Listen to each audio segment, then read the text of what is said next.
Om Shanti. Good morning. आज बाबा की 29/7/2021 की वाणी है। आज बाबा ने भारत की महिमा सुनाई कि कहते हैं भारत बहुत बड़ा तीर्थ स्थान है, भगवान की जन्म भूमि है। निराकार शिव परमात्मा आकर के भारत में ही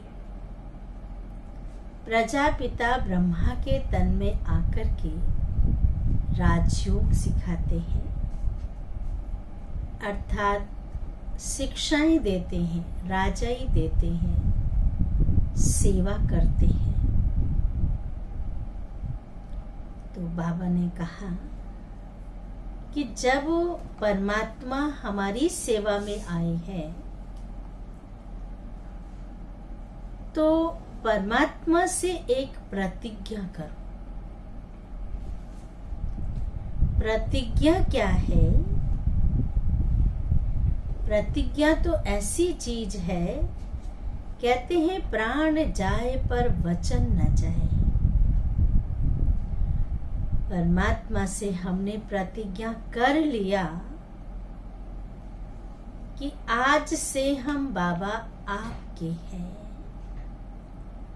कोई भी विकर्म नहीं करेंगे। आज से हमने 5 विकारों का दान दे दिया और दान देने के बाद वापस नहीं लेना है। दी हुई चीज वापस नहीं ली जाती है। तो अगर हमने स्थूल में या सूक्ष्म में भगवान को दे दिया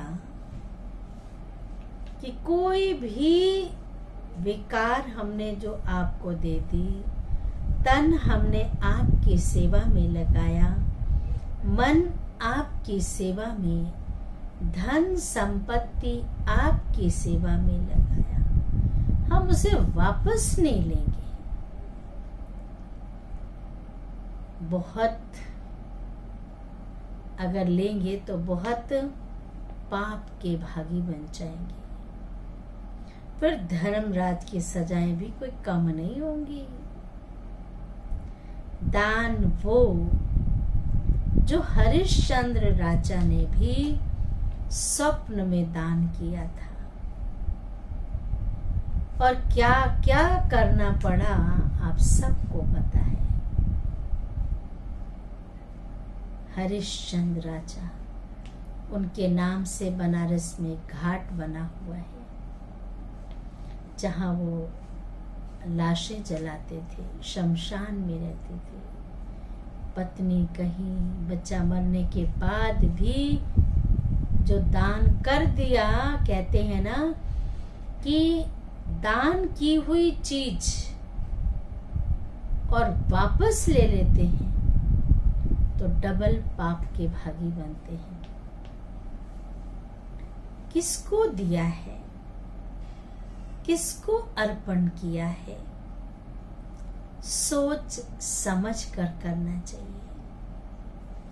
कोई खिलौना नहीं है, कोई मजाक नहीं है। जब एक का हाथ और साथ पकड़ कर रखेंगे तो वो सदा साथ देगा और सदा भरपूर कर देगा। कुछ कहानियां भी हमें बहुत बड़ी शिक्षा देती हैं। एक राजा ने पूरे शहर में ढिंढोरा पिटवा दिया कि कल के दिन सुबह 4 बजे राजा का दरबार खुल जाएगा, दरवाजा खुल जाएगा और उस दरबार से जो भी व्यक्ति जिस चीज को टच करेगा वो चीज उसकी हो जाएगी।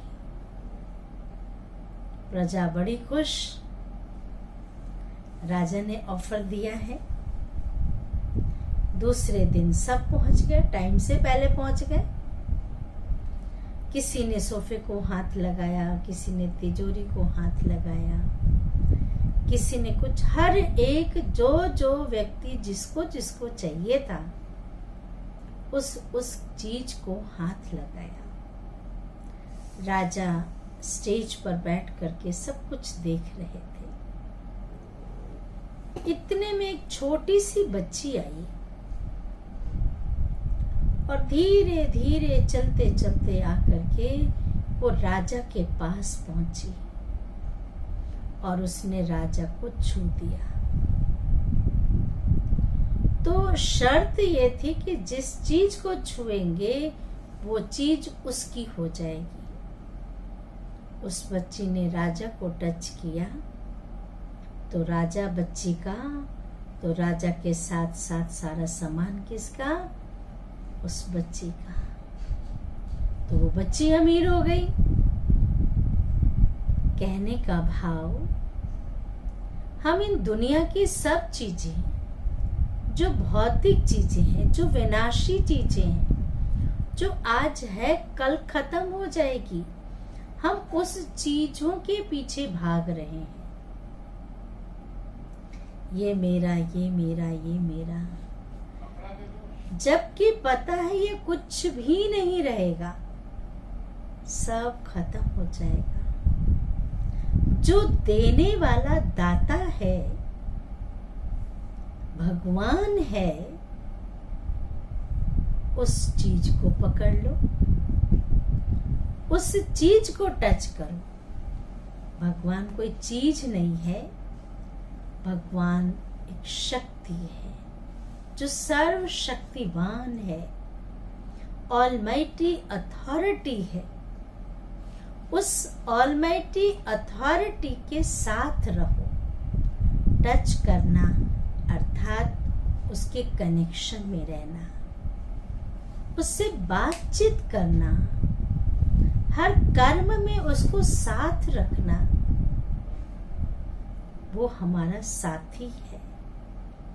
और जहां परमात्मा जिसका हो गया, उसको दुनिया की कोई भी चीज कम नहीं पड़ेगी। वो 21 जन्मों के लिए माला माल कर देता है, इतना अथाह धन देता है, इतना सुख शांति देता,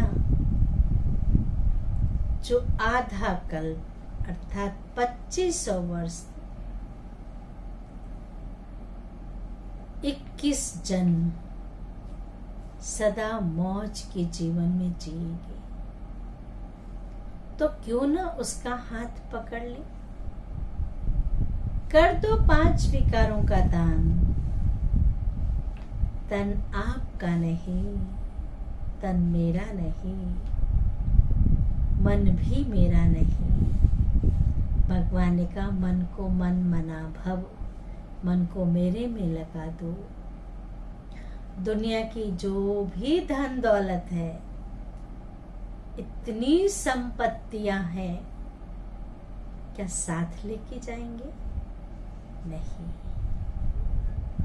धन भी उसके हवाले कर दो। जो विनाशी चीज है, जो झूठी चीजें हैं, उसको देंगे तो वो हमें 21 जन्मों के लिए भरपूर कर देगा। अभी हम सुनते हैं बाबा की वाणी। सार है मीठे बच्चे, यह भारत भूमि निराकार बाप की जन्म भूमि है। यह भारत भूमि निराकार बाप की जन्म भूमि है। यहाँ ही बाप आते हैं तुम्हें राजयोग सिखला कर राजाई देने, तुम्हारी सेवा करने। प्रश्न है, शिव बाबा ने हर एक बच्चे से कौन सी प्रतिज्ञा कराते हैं? शिव बाबा अपने हर एक बच्चों से कौन सी प्रतिज्ञा कराते हैं? इसका बहुत सुंदर जवाब है, मीठे बच्चे, प्रतिज्ञा करो कि बाबा हम कोई भी विकर्म नहीं करेंगे। 5 विकारों का हम दान देते हैं। न होंगे न विकर्म होगा, तो 5 विकारों का हम दान देते हैं। अंदर में डर रहना चाहिए कि हमने जो चीज दे दी, क्रोध दे दिया, लोभ दे दिया, मोह दे दिया, वापस कैसे लें? अग्नि में जो स्वाहा कर दी जाती है, जो चीज भी, उसे वापस नहीं लेते हैं। मिलेगा ही नहीं ना, रूप बदल जाएगा। तो हमने भी जो दान कर दी, तो अंदर में डर रहना चाहिए। अगर हम दान देकर के वापस लेंगे तो बहुत पाप बन जाएगा, जिसकी बड़ी कड़ी सजा खानी पड़ेगी। हरिश्चंद्र की कहानी भी इसी पर बनी है। देने के बाद वापस नहीं लेना। अगर लिया तो अमानत में खयानत हो गई। धारणा के लिए मुख्य सार, पहली पॉइंट है, कर्मातीत अवस्था को प्राप्त करने के लिए इन कर्म इंद्रियों से कोई भी भूल नहीं करनी है। पवित्र रहने से के साथ साथ याद में भी मजबूत होना है। दूसरा है, सदा पुण्य आत्मा बनने के लिए तन मन धन से बाप पर बलिहार जाना है। एक बार बलिहार जाने से 21 जन्म के लिए पुण्य आत्मा बन जाएंगे। वरदान है, उपराम और एवर रेडी बन बुद्धि द्वारा अशरीरीपन का अभ्यास करने वाले सर्व कलाओं में संपन्न भव। विस्तार बहुत सुंदर है, ध्यान से सुनेंगे। जैसे सर्कस में कला दिखाने वाले कलाबाज हर कर्म कला बन जाता है, हर कर्म का कला बन जाता है। वे कलाबाज शरीर के कोई भी अंग को जैसे चाहे, जहां चाहे, जितना समय चाहे मोल्ड कर सकते हैं। यही कला है। आप बच्चे बुद्धि को जब चाहो, जितना समय, जहां स्थित करना चाहो वहां स्थित कर लो। यही सबसे बड़ी कला है। हर एक कला से 16 कला बन जाएंगे। इसके लिए ऐसे उपराम और एवर रेडी बनो जो ऑर्डर प्रमाण 1 सेकंड में अशरीरी बन जाओ। युद्ध में समय ना जाए। स्लोगन है, सरलता और सहनशीलता के गुण को धारण करने वाले ही सरलता और सहनशीलता के गुण को धारण करने वाले ही सच्चे स्नेही और सहयोगी है। अच्छा, ओम शांति, ओम शांति, ओम शांति।